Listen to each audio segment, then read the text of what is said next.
こんにちは。こんばんは。ひなこ食堂へようこそ。今日は以前から多数リクエストいただいていた朗読をしていこうと思います。私手元に絵本だったりだとか著作権が大丈夫なものっていうのがないので、ネット、携帯で調べて準備してきました。すごい可愛い物語なので、皆さん目を閉じて深呼吸をしてリラックスした状態でお楽しみください。今日も一日お疲れ様でした。では夢の中へ行ってらっしゃい。携帯失礼します。リスの物語。秋篠みゆ。リスは傷を負っていました。リスの巣の奥には暖かい寝床も今まで集めた木の実もありましたが、傷は深く、巣の入り口から動けず、雨風もしのげずにいました。リスはいつの間にか目の前にどんぐりが置かれていることに気がつきました。いつもなら大好きなどんぐり。でもなぜか食べる気分になれませんでした。けれど動くことができなかったので、仕方なくそのどんぐりを食べました。それからいつも知らないうちに置かれているどんぐりを食べて、リスの傷は少しずつ癒えていきました。どんぐりがいつの間にか置かれて、それを食べて、そんな生活が何日か過ぎたところ、リスはやっと動けるようになりました。リスはゆっくり起き上がって森を見渡しました。柔らかい光がこの葉の隙間から降り注ぎ、優しい風が尾をくすぐっていく。大好きな森です。リスの足元にはまたどんぐりが置かれていました。いつもどんぐりを届けてくれる相手のことをリスは分かっていました。それはいつも憎まれ口を叩いてばかりいる昔なじみのあいつ。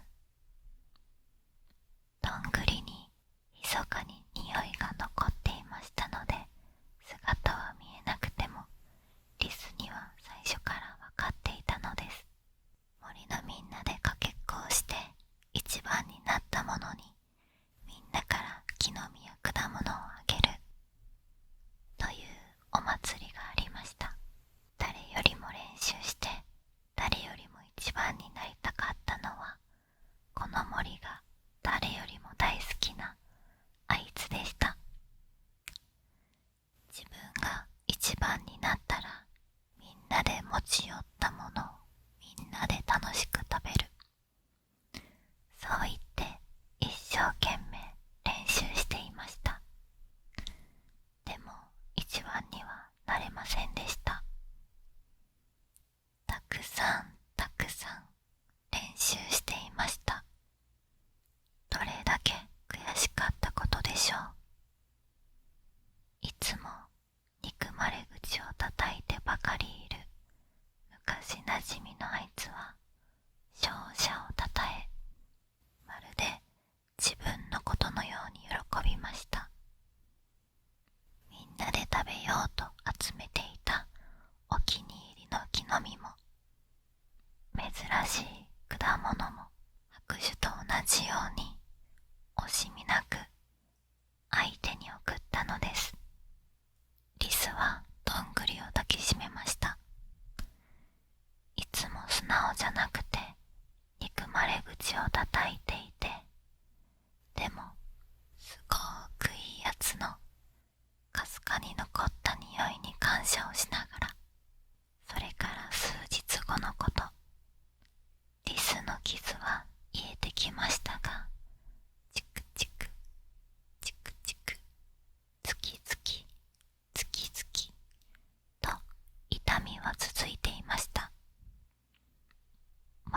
ずーっと雨でした。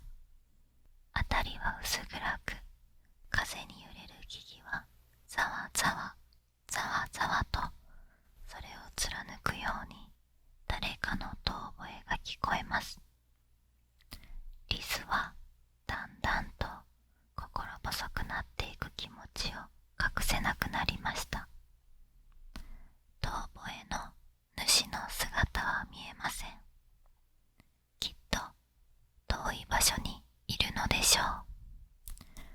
それなのにリスの耳にはひどく大きく聞こえ、耳に残るその声はリスの中で何度も何度も何度も何度もこだまするようにリスをどんどん不安な気持ちにさせるのでした。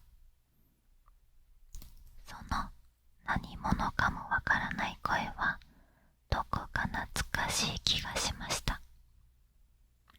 リスは不安と懐かしさの中に悲しみが隠れていることに気がつきました。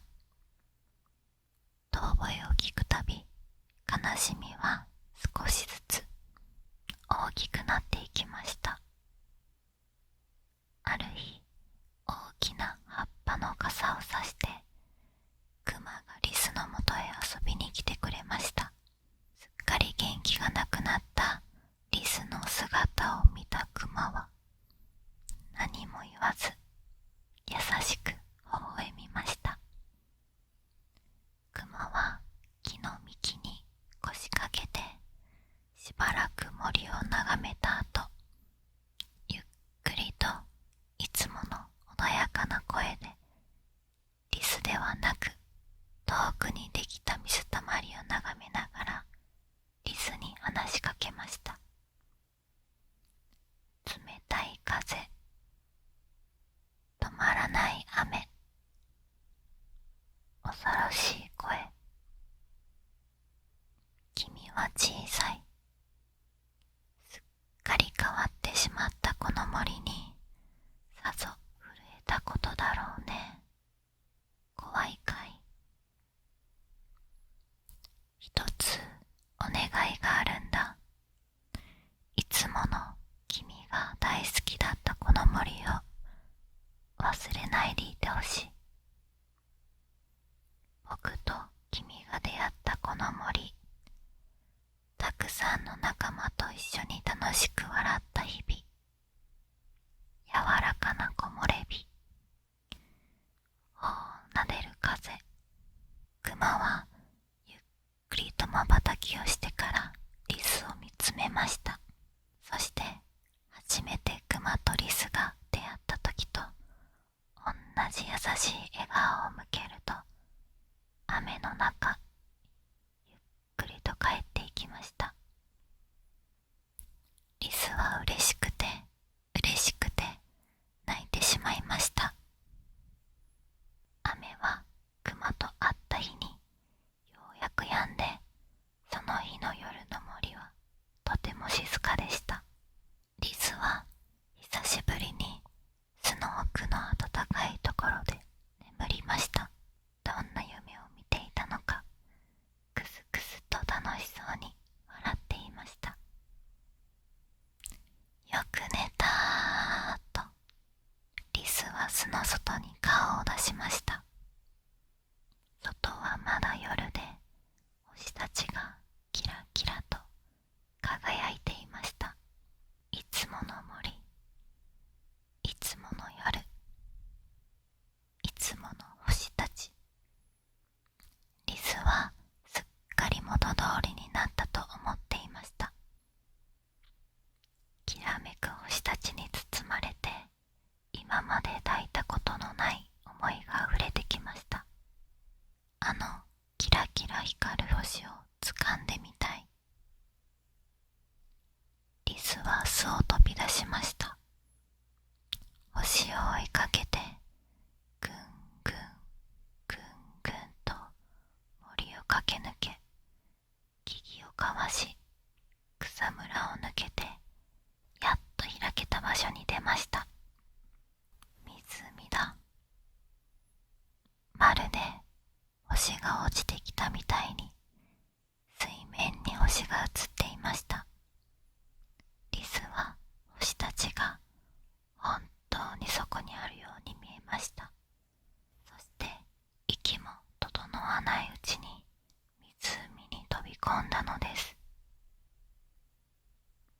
目の前の星をつかめないまま、リスの体はどんどんどんどんどんどんどんどん沈んでいきました。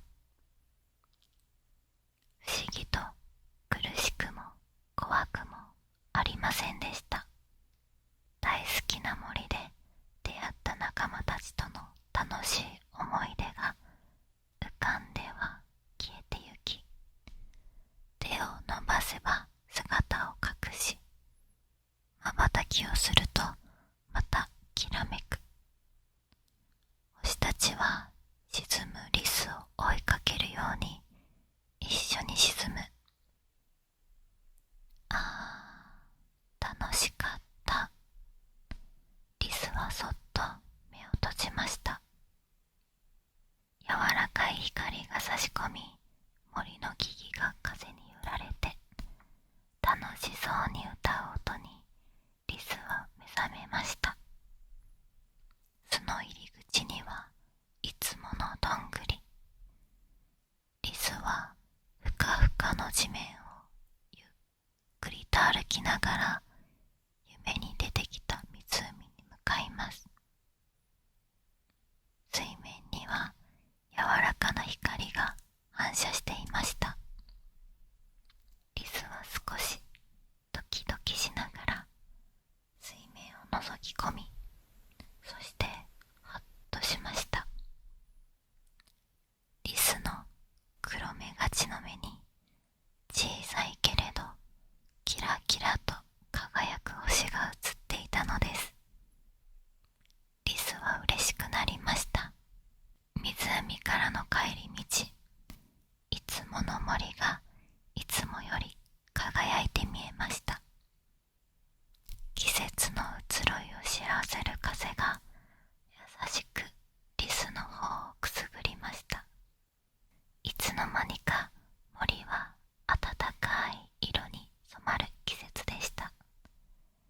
ふとリスが振り返ると、仲間たちが優しい笑顔でこちらを見ていました。おーい、一緒に遊ぼう。リスは大好きな仲間がいる。大好きな森のみんなのもとへかけていきました。おしまい。この物語は概要欄に URL を貼っておくので、ぜひ飛んでみてください。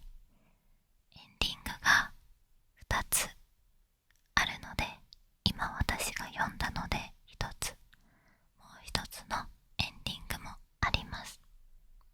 なので続きが気になった方はぜひリスの物語、秋篠美優先生の URL 貼っておくので飛んでみてください。